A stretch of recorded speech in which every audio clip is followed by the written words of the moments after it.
In a land where the prairie winds whispered secrets of both life and loss, there lived a woman named Sarah Whitlock.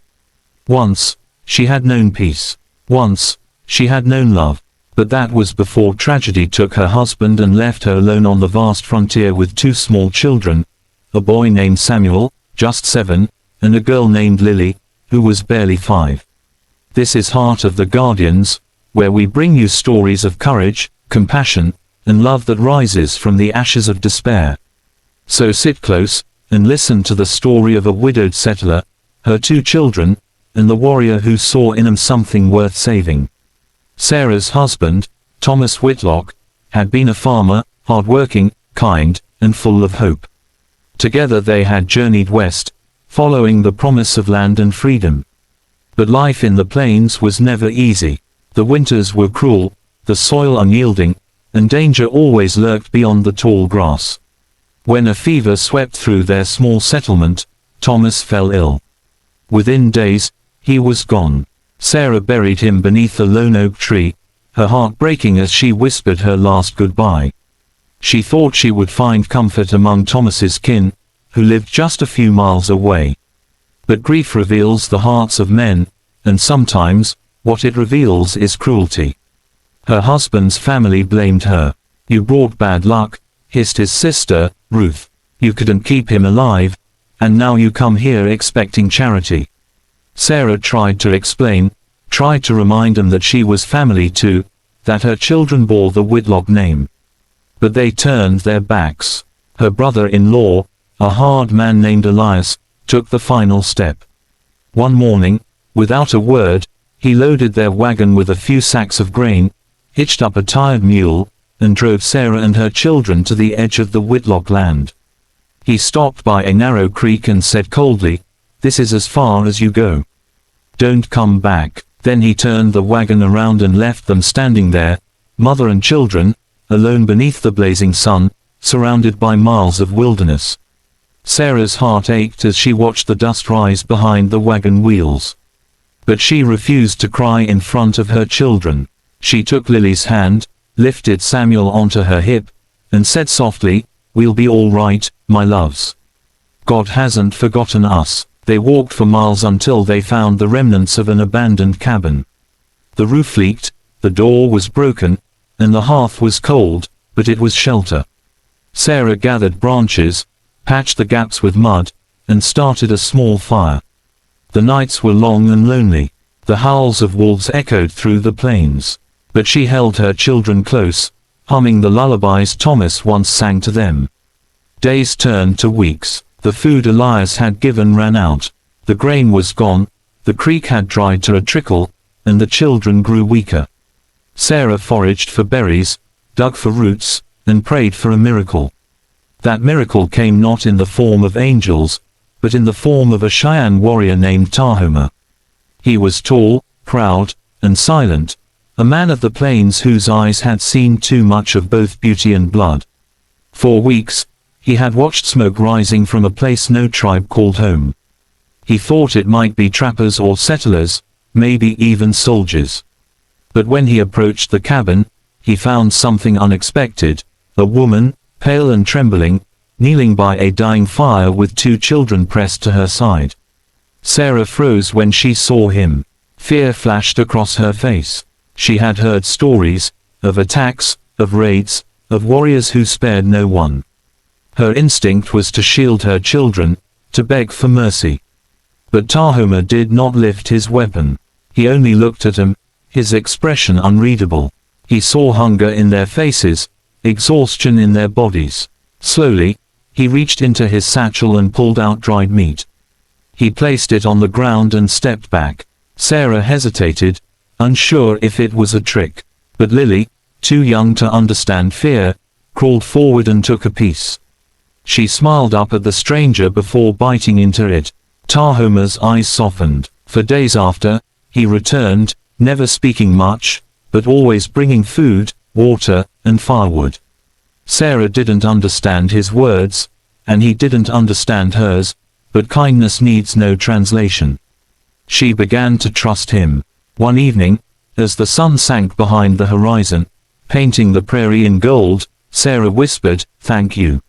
She pointed to her children, then to her heart. Tahoma nodded. He stayed near the cabin that night, watching from a distance as Sarah sang her children to sleep. Something in her reminded him of his own mother, strong, unyielding, full of quiet courage. But danger was never far away. A band of settlers passing through had seen Tahoma visiting the cabin. Rumors spread, "A white woman's living with a savage," they whispered. "She's betrayed her own kind." One night, while Tahoma was away hunting, 4 men rode to the cabin. Sarah heard the horses before she saw them. Her heart pounded as she grabbed her children and hid them behind a pile of wood. The door burst open. Elias was among them. His eyes burned with hatred. "So this is where you ran off to," he sneered. "You've brought shame on our family. Living with an Indian now, are you?" Sarah shook her head, trembling. "He saved us, Elias. We would have died." "Better you did," he spat. "You and those half-starved brats." He raised his hand, and for a moment, Sarah thought he would strike her. But then came the sound, a sharp, haunting cry from the darkness. Tahoma. He appeared like a shadow, his spear gleaming in the firelight. The men turned, startled. Tahoma spoke in a deep, steady voice, his words low but powerful. Though Sarah couldn't understand, she felt their meaning, a warning. Elias laughed. "You think you can scare us, savage?" He lifted his rifle. Before he could aim, Tahoma lunged. The fight was brutal and fast, a clash of fury and instinct. 2 of the men fled, another was disarmed, and Elias was thrown to the ground. Tahoma's spear hovered above his chest. Sarah cried out, "No. Please." Tahoma froze. His breath came heavy. He looked at her, at the fear in her eyes, not for herself, but for the man who had condemned her. Slowly, he lowered his weapon. Elias scrambled to his feet and ran into the darkness, his pride more wounded than his body. When it was over, Sarah fell to her knees, shaking. Tahoma knelt beside her, his hand hovering just above her shoulder before resting there gently. "Safe," he said softly, the first English word he'd ever spoken to her. From that night on, their bond deepened. Tahoma helped repair the cabin, taught Samuel how to fish, and showed Lily how to braid grass into little bracelets. Sarah found herself smiling again, something she thought she'd forgotten how to do. Sometimes they would sit together by the fire, and though they spoke little, their silences were full of meaning. She taught him small English words: fire, sky, home. He taught her his word for heart, veyoe. When she asked what it meant, he touched his chest and said softly, "It means where the soul lives." As spring came, the land bloomed again. The cabin that had once been a place of sorrow became a home filled with laughter. But peace on the frontier is fragile. Soldiers were moving through the plains, pushing tribes further west. One morning, Tahoma returned with grave news. His people were being forced to relocate. The land around them was no longer safe. He looked at Sarah, his eyes heavy. "You must go," he said. Her heart broke. "And you?" He shook his head. "My people need me." Tears welled in her eyes. She wanted to tell him what he meant to her, how his kindness had saved not only their lives but her spirit. But before she could speak, he pressed a carved wooden pendant into her hand, a small token shaped like a hawk. "Keep," he said, "for when you look to the sky, you will know I am near." They left at dawn, heading east toward a nearby settlement. Tahoma watched from the ridge until they were only specks against the horizon. He turned away then, the wind carrying his whisper, veyoe. Years passed. Sarah and her children built a new life. Samuel grew tall and strong, just like the man who had taught him how to survive. Lily became a teacher, always telling her students about the warrior who believed kindness was stronger than fear.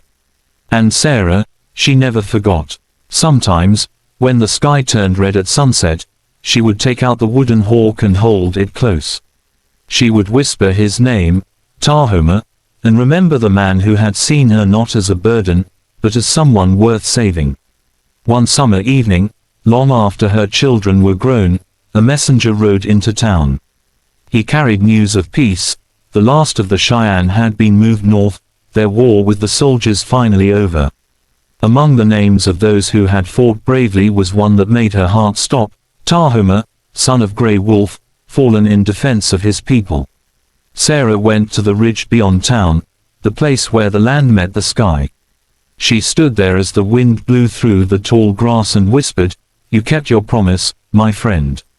You are still near." And in that moment, as the clouds drifted apart, a hawk circled above, graceful, silent, eternal. Sarah smiled. Her heart, long bruised by loss and loneliness, felt at peace. Love, she realized, doesn't always begin with words. Sometimes, it begins with kindness. Sometimes, it ends with freedom. And sometimes, it lives forever, between a widowed settler, her children, and a Cheyenne warrior who became the guardian. This is Heart of the Guardians, where every story reminds us that compassion can cross even the widest divides, and that love, in its purest form, is the most powerful survival of all.